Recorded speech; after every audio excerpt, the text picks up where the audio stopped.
লাল লাল ঝাল ঝাল ডিমের কালিয়া দেখে আমি আর দেরি সইতে পারছি না। বড়মশাইকে দিয়েই কখন খাবো সেই চিন্তা। আমি আবার বড়মশাইকে না দিয়ে আবার খেতে পারি না জানো।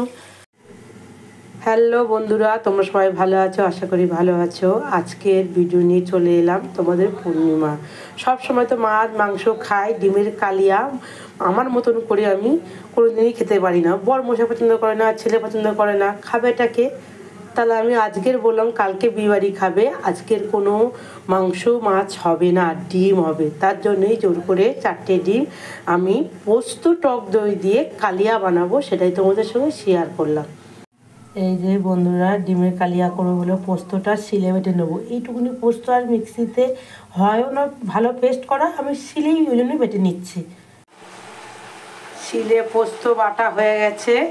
আদা রসুন পেঁয়াজ একসঙ্গে পেস্ট করব। পেঁয়াজ কুচি নিয়েছি, টমেটো কুচি, আদা রসুনের পেস্ট, আর এটা পোস্ত টক দই আছে, তারপরে আছে হলুদ গুঁড়ো, লঙ্কার গুঁড়ো আর চিকেন গুঁড়ো। ডিমগুলো ভেজে নেব।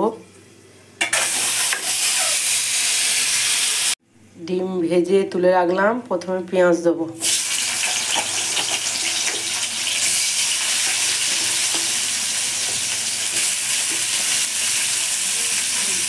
গোটা পেঁয়াজের দিকে দিয়ে দেবো। একটু নুন দিয়ে নেড়ে চেড়ে নেবো। টমেটো এবারে দিয়ে দিলাম পাকা টমেটো।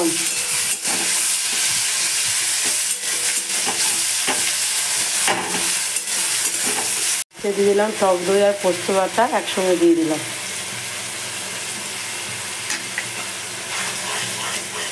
ডিমের কালিয়া খাবো যখন একটু ভালো করে খাবো। বড়মশাইয়ের মুখে স্বাদ আনতে হবে যে, তার জন্যই এত ঘটা করে রান্না। কি সুন্দর কালার, একদম এই কালার দেখে আমার বড়মশাই খাবারের মধ্যে উমড়িকে পড়বে। দেখো না, লাল লাল ঝাল ঝাল হলে পুরো এক থালা ভাত খেয়ে নেবে। এবার ডিমগুলো দিয়ে দেবো, দিয়ে ভালো করে নেড়ে নেবো। একটু জল দেবো হালকা।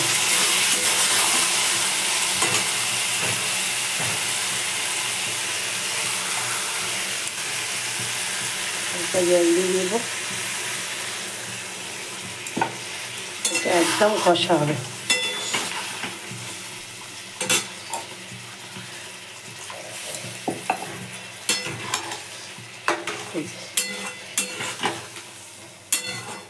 তারপর লাগানোর আগে একটু গরম মশলা ছড়িয়ে দেবো। প্রায় হয়ে এসছে, ধনে পাতা ছড়িয়ে দেবো। কী বলো বন্ধুরা, ডিমের কালিয়ায় ধনে পাতা দেবো না তা কখনো হয়? দেখো, এবারে আরেকটু গ্যাস আস্তে করে দেবো, আস্তে আস্তে হবে, তেল ছেড়ে যাবে। গরম মশলা ছড়িয়ে দেবো।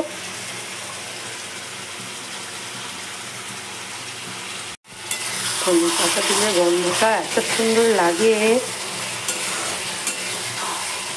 একদম মাখা মাখা হবে, পুরো গা মাখা গা মাখা। সবার লাস্টে দেবো সানরাইসের গরম মশলা।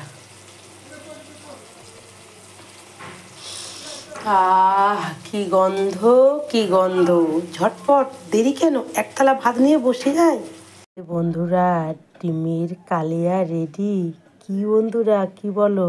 দেখে মনে হচ্ছে সুন্দর হয়েছে? আমার তো জিভে জল চলে এসছে।